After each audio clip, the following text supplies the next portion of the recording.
Hey guys, it's Sam with Flat Fee Landlord Property Management, local sales and leasing agent here in Houston, Texas.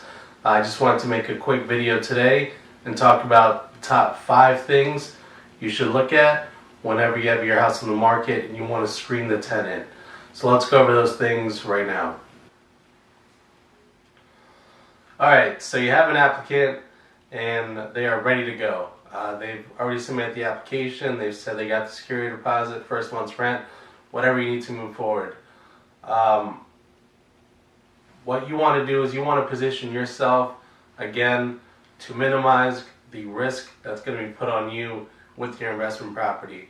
So the number one thing that I will recommend to you to do out of these 5 things is going to be check their credit.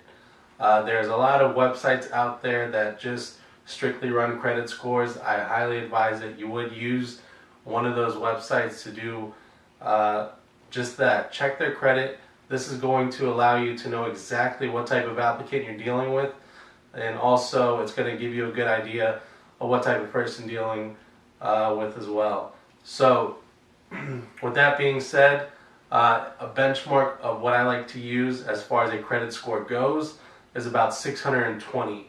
The reason I say that is because in today's market, at 620, that applicant could most likely be approved for a mortgage if they work with the lender.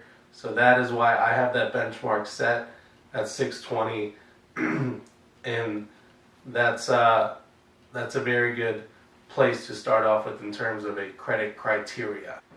And the second thing I'd recommend for you to do is to collect a copy of their identification. As silly as that sounds, you got to think in today's day and age with all this identity theft, all this fraud that goes on, you definitely want to have a physical, or at least see a physical copy and take a picture of that identification. Make sure that the face matches up with the person that's in front of you, and also make sure that the address that is on the ID matches up with some previous or current address that the applicant has written down on the application. This is going to be also another major step to help any further issues down the road as far as, let's say if you have to do an eviction, it's going to save a lot of complication by making sure you got the right person in your house. So again, identification is going to be very critical. Now the third thing that I am going to recommend that you do collect upon application time is going to be a copy of the pay stubs. I always recommend collecting 2 of the last pay stubs that the applicant has received, and what you want to do with that is, 1, make sure that the employer that's on the pay stub matches up with the employer that's on the application. The second thing you want to look at is to make sure that the income that's coming in supports what's on the application, and then also you should do your due diligence and make sure that all the numbers by adding up will cover not only the rent but their cost of living and utilities, things like that, just to make sure it makes financial sense for you to put them in there. Now the fourth thing that I want to mention to you is on your application there should be a space for the applicant to put previous residents and also previous landlord. What you should do with that is take the information of, hopefully there's at least 2 landlords that you can reach out to.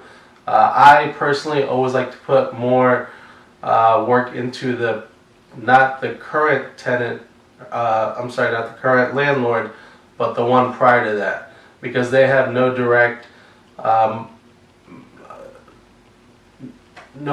goal in terms of what they want to do with this tenant. Let's say if they are a troublesome tenant, they may lie to you just so that they can get them out of their property, and they really don't care where that problem goes after that as long as it's off their hands. So I like to reach out to 2 landlords prior to make sure that I ask the questions that I'm looking for. Did they pay their rent on time? Did they leave the place in a good condition when they moved out? Did you return their security deposit in full? While they were living there, did they cause any issues as to why the HOA issued any violations? Things like that. Any other questions that you personally want to ask to make sure that this tenant's going to be a good fit for your property. So again, the fourth thing is going to be reach out to the previous landlords and really dig deep and understand or figure out the concerns that you have with the application and see if that'll affect you while they live in your property. Now, the fifth item that I want to bring up to you is going to be to confirm their rental history. Now, that is different from the last thing that I just mentioned about as far as reaching out to previous landlords.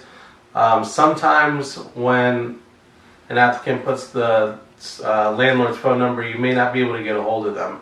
So the next thing you can do to try to figure out if what they're saying matches up with the application is going to be if you can figure out their previous residence history. With our internal screening system that we have here at Flat Fee Landlord, that is one of the things that we do check. I also know of some third-party websites that do offer that service. They usually do cost something, so you will probably most likely have to pay for to get that information.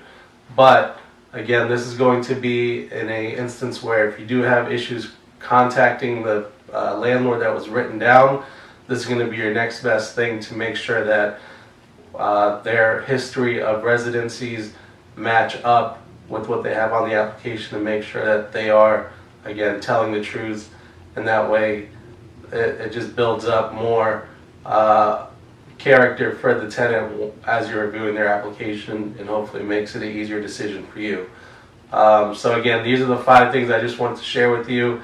Again, we do have a 10-step process here where we are able to do a less than 1% eviction rate with our tenant placement service. So if you do want additional details on that, feel free to reach out to me. My contact information is here at the bottom. I'm more than happy to go over the remainder of how we're able to screen folks and have that less than 1% eviction rate.